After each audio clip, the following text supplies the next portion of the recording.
عليكم بنات، كي دايرين؟ لاباس عليكم؟ كنتمنى تكونوا على خير وبخير.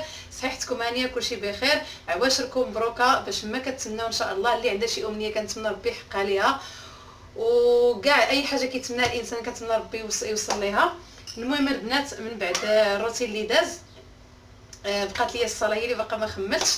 المهم درت معكم الروتين ديال بنتي ديال نهار ديال الجلبه. صراحه دوزاتها عليا والله العظيم، عرفتي داك الليل ما نعست ما شفتو معاها بالسخانه ولا دياغي.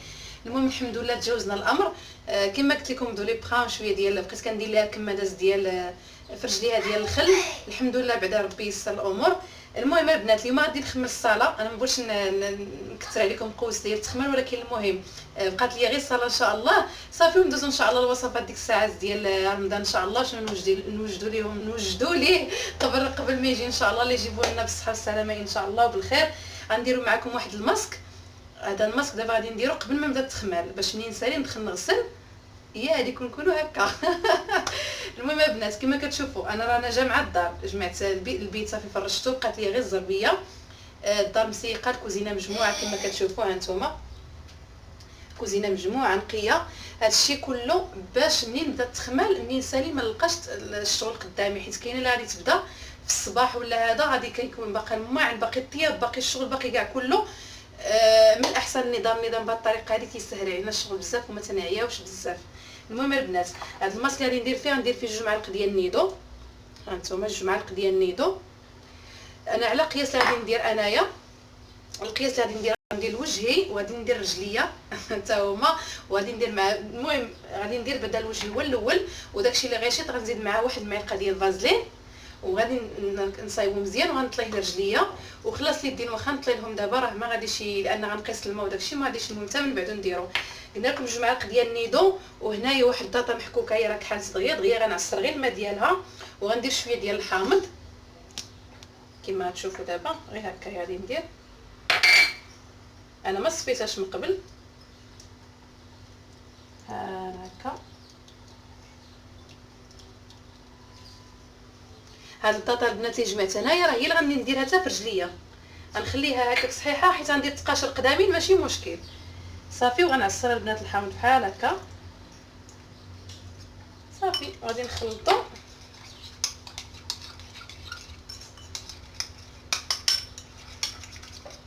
هذا راه ماسك مبيض للوجه، وراه عارفين نتوما النشا والحليب نيدو راه كيبيض، ونزيدوا عليهم عاوتاني داك الحامض حتى هو مبيض، والماء ديال الباربه الماء ديال البطاطا. المهم البنات ما نطولش عليكم الهضره بزاف، غادي نطليه وجهي وغادي نطلي رجليا كما قلت لكم. هادشي حتى هو غنعصر عليه الحامض وهذا، وغندير واحد التقاشر قدامين وغندوز مباشره للتخمير.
وانا البنات كما كتشوفوا كل حاجه رديتها لبلاصتها صافي، وتفرشات الصاله تقادات. المهم نقيتها بعدا مزيان وخليتها فيها رويحه زوينه ونقيه كما شفتوا البنات. دغيا دغيا زربت عليها بالزربه.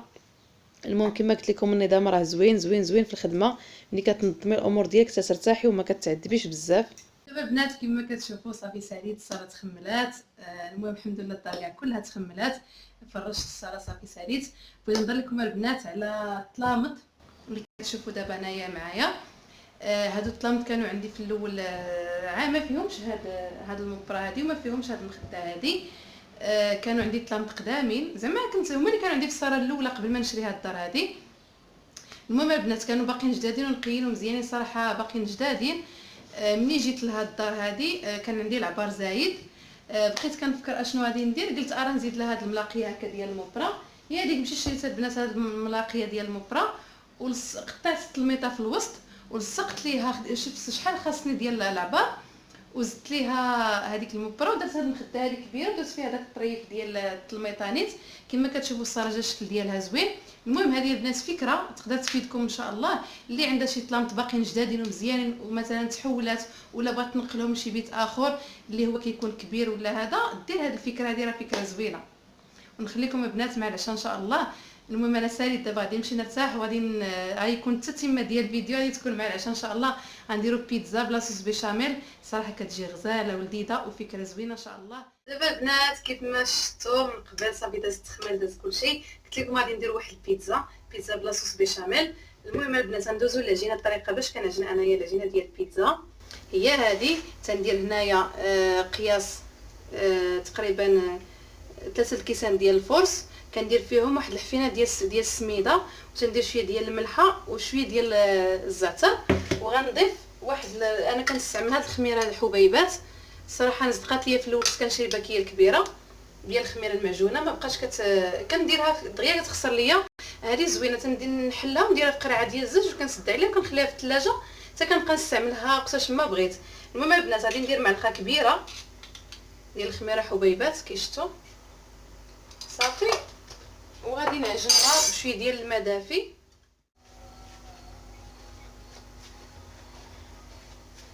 صافي البنات هكا ملي تلكتها مزيان كما كتشوفوا العجينه ديالها كي كتجي هكا صافي دابا هنايا درت شويه ديال الفرز زدتو على السميده، غادي نصايب به، غادي ندير هكا كريسات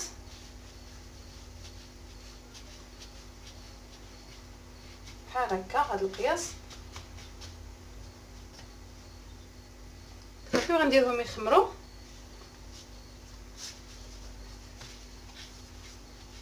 البنات بغيت نقول لكم واحد الحاجه بالنسبه للفيديو اللي حطيت ديال انا وبنتي روسيني، انا وبنتي نهار ديال الجلبه. الصراحه البنات راه كنعتذر على هذا، منين وريتكم الطريقه باش نمسحوا الصباط ديال الجلد، ما عرفتش كيفاش في هذا في المونتاج ما داش ليا الطريقه، ما عرفتش كيفاش وقع لي داك الغلط. صراحه كنعتذر عليه. كنداز الصراحه انا كنمسح بفازلين، غير فازلين عاديه ديك الرخيصه العاديه، بحال دابا كيكونوا دوك القريعات ديال الفازلين دايرين غير 5 دراهم هادوك، بها باش كنمسح الصباط الصباب ديال الجلد، ولا كما قلت لكم في الفيديو. المهم راه كندير كنمسحهم بفازلين، حيت منين دابا تفرجت في الفيديو لقيت انني هذاك ممحي داك الجزء ديال الفازلين باش كنمسح بها الصباط.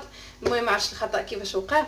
وبالنسبه للكزار حتى هو قلت لكم انا صورت الكزار حتى هو ما دخلتوش في المونتاج. كما قلت لكم راه كانت غيتا مريضه وسخانه، درت داك المونتاج عرفتي راه غير صايبتو صافي بالزربه وصافي. المهم قبلوا عليها البنات وصافي. كنعتذر على هذا الخطا هذا. ومن مره اخرى غادي نديكم عند الكزار حتى هو تشوفوه فين جا. بالنسبه للناس اللي زعما مهتمين بهذا الامر، الناس اللي ساكنين في ساله جديده. دابا البنات غادي ندوز نصايب البيشاميل. كما قلت لكم كندير معلقه ديال الزبده في كاسرونه، غادي ندير هادو وغنشارك معكم واحد الطريقه ديال البيشاميل. صراحه كاين اللي كيدير الطحين مع الزبده وكيذوبها، المهم هذيك الطريقه المعتاده العاديه وصراحه هي الحقيقه، هي الطريقه الحقيقيه ديال البيشاميل. المهم بالنسبه للناس اللي كتكور ليهم البيشاميل في التخلاط، ملي كيكونوا كيخلطوا كيضيفوا الحليب على الطحين، انا اش كندير 3 المعلقات، كنشد قرعه ديال الزاج وكندير 3 المعلقات ديال الطحين. دابا حيت غنبغيها تكون انا خاتره مزيان، ما تكونش خفيفه شي شويه. المهم هنا رانا عابره 3 ديال المعلقات كما كتشوفوا. غادي ندير واحد النص ديال هذا القياس اللي غنخلط به داك الطحين بحال هكا صافي. غنسد عليها وغادي نخدها بحال هكا، نخدها مزيان صافي. داك الطحين كينسجم مع الحليب. المهم هذه غير طريقه سريعه بالنسبه لك الناس اللي كتكور لهم البيشاميل، وما الناس اللي كتصدق لهم راه ماشي مشكل ديك الساعات ديروا الطريقه العاديه. صافي غادي ندير الزبده الذوب، غنضيف عليها الحليب هذا دابا اللي ما مخلطش، وعاد نضيف هذا وغنبدا نخلط تطلع ليا البيشاميل. وغادي ندير فيها شويه ديال الملحه وشويه ديال الزعتر. ودزنا مباشره الحشوه ديال البيتزا. هنا كما كتشوفوا البنات قطعت شويه ديال الفلفله حمراء وشويه الفلفله خضراء وشويه ديال لاداند. صافي غادي نديروا فيها غير هذا الشيء هذا، ما غاديش نديروا شي حاجه اخرى. غادي ندوز نشحرهم بشويه ديال الملحه وشويه ديال الزعتر وشويه ديال البزر وشويه ديال الزيت. دابا البنات غادي نضيف شويه ديال الزعتر اللي قلت لكم، شويه ديال الزعتر على هاد الحشوه، وغندير عاوتاني شويه ديال الزعتر على البيشاميل. صراحه داك الزعتر كيبنن البيشاميل بزاف، عرفتي كتجي زوينه بزاف.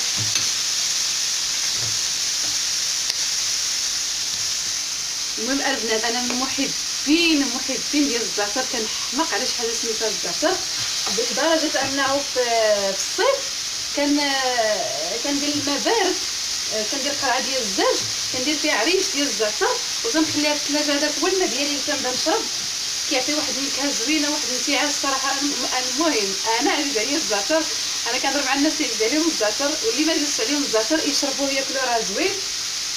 حيت بالنسبه للناس اللي عندهم المعده وعندهم مشاكل في الهضم، غير واحد حفينه ديال الزعتر دراهم معدتهم، غير حفينه هكا ديال الزعتر نقيها ومضغيها مزيان حتى كتخلق واحد الحروريه في فمك. شربي كويس الماء، ديك الساعه كتحسي براسك تفاجئتي، ما كتبقاش كتشوفي من فوخه ولا معدتك ضارك. المهم هذه نصيحه من عندي البنات. صافي غادي نشحر هذا الشيء وغندوزو مع غادي نشوفوا كيفاش كنقرصها كيفاش كنعمرها. ودابا البنات تشوفوا كيفاش كتجي داك البيشاميل، كي كتجي بحال هكا كتجي خاطره، شتي كتجي عقده بحال هكايا. خصها تكون عاقده بزاف، ما تكونش خفيفه، باش ملي كندهنوها على البيتزا كتجي بحال الشكل ديال لا كريم، شي كريم ثقيله وصافي. المهم هذه هي الطريقه ديالها. غادي ندوز دابا عاوتاني غندوز نقرص هادوك الخبيزات اللي درت، راهم خمروا كما كتشوفوا هما خمروا. المهم ديروا القياس ديال الكريسات على قياس زعما اللي بغيتو، صغيورين ولا كبارين شي شويه، المهم على حسب. المهم البنات غادي نبدا نقرص فيها حتى تولي رقيقه، عاد تشوفوا معايا انتم.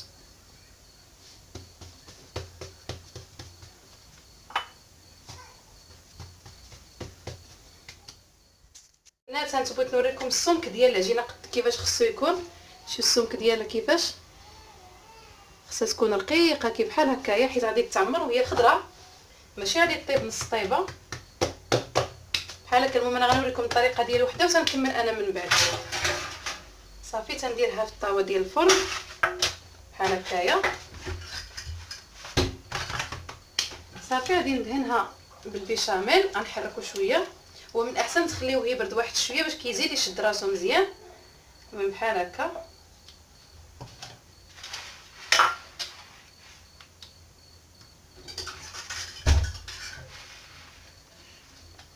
صافي ندهنوها بحال هكا مزيان. غنزيد واحد شويه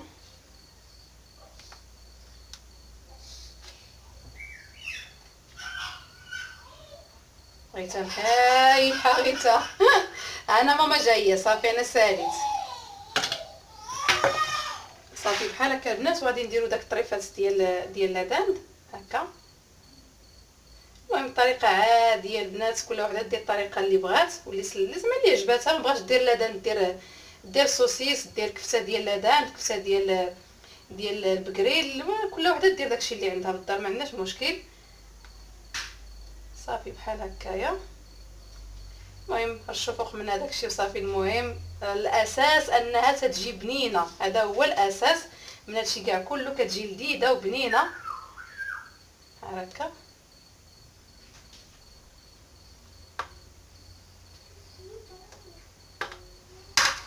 صافي غندير فوق منها شويه ديال الفرماج حمر. هي صراحه كتبغي الفرماج، هذه هي البيشاميل كتجيب شحال ما كثرتي فيها الفرماج شحال ما كتجي بنينه. المهم شي حاجه اللي هي مغايره على الصوص طوماط، دائما تنديروا دير البيتزا دائما تنديروها بالصوص طوماط صوص طوماط. المهم واحد النهار نغيروا هذا الزيتون، شويه ديال الزيتون كحل حتى هو كيبقى اختياري. انا راني ندير غير ليا انايا وراجلي سي محمد ما عنديش ليه الزيتون، حيت ما تيبغيش الزيتون كحل.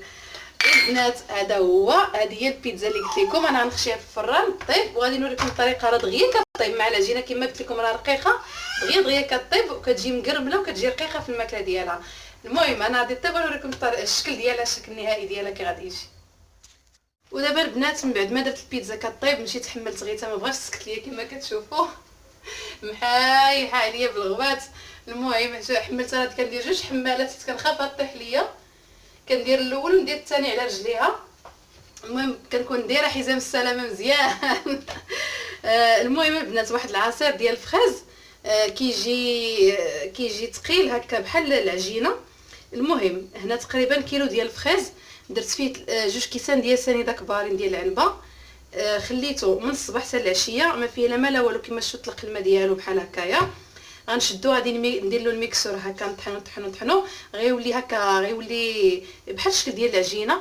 هذاك العصير اللي ولا خاتر هكا كوي على الشكل ديال العجينه غنديرو في شي طاسه وغنديرو في الفريغو. غنبقى وقتاش ما بغيت العصير غندير القياس ديال الماء وغنهز واحد جوج معلقات ولا ثلاثه من هذاك من القياس ديالي ديال الفخاز، وغير غادي نخلط يكون الماء بارد ونخلط صافي كيولي عصير ديال الفخاز زوين. ولا مثلا مع الحليب ولا مع الليمون كتولي طحني الليمون وتضيفي غير ديك المعلقه كتعطي ديك النكهه، لان بحال كما تنقولوا غيجي مركز عجين هذا عصير ديال الفخاز مركز بحال هكايا. البنات كيشتو هكايا. انا غنميكسي وغادي تشوفوا الطريقه كيفاش غنديرو في الطاسه ونديرو في الفريغو. البنات العصير طحنتو كما كتشوفوا كيفاش كيجي بحال هكا، كيجي ثقيل. غادي نديروه هنا في الطاسه،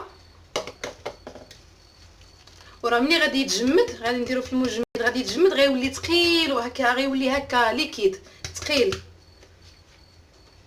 صافي بحال هكا نخشيه في الفريغو. وغنبدا نهز غير بالمعلقه هكا ونصايب نزيدو نضيفو هكا شي اضافه للعصير ولا بغيت نصايب شي حاجه اخرى وغير بوحدو مع الماء وكتزيدي عليه مثلا شي دانون ديال الفريز كيجي من داكشي رفيع العصير كيجي زوين. غيديروها البنات سمحت شويه الفريز دابا شويه ناقص في الثمن بعدا لقاو غير في رمضان ان شاء الله ما نديرو هكا في الفطور في العصير. دابا البنات هذا هو الشكل النهائي ديال البيتزا اللي قلت لكم شكي كتجي صراحه كتجي رقيقه وكتجي زوينه. شوفوها نتوما شتي كتجي مقرمشه للناس اللي كيبغيو بيتزا رقيقه راه هذا واش هذا هي الطريقه ديالها. المهم بالنسبه للعسل اللي قلت لكم انا ما خليتوش يجمد درت عصرت هنا تقريبا واحد جوج ليمونات طحنتهم وغنوريكم غادي هذا العصير راه ملي تيجمد راه كيكون هكا ثقيل كتهزو بحال اللي كتهز شي حاجه ثقيله. ها نتوما هو بدا تيخسر غير باقي يلاه حطيته في الثلاجه.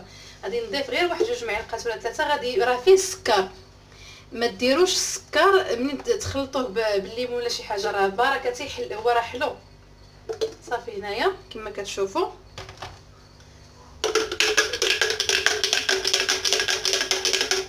صافي ها هو رجع عصير زوين ديال الحامض.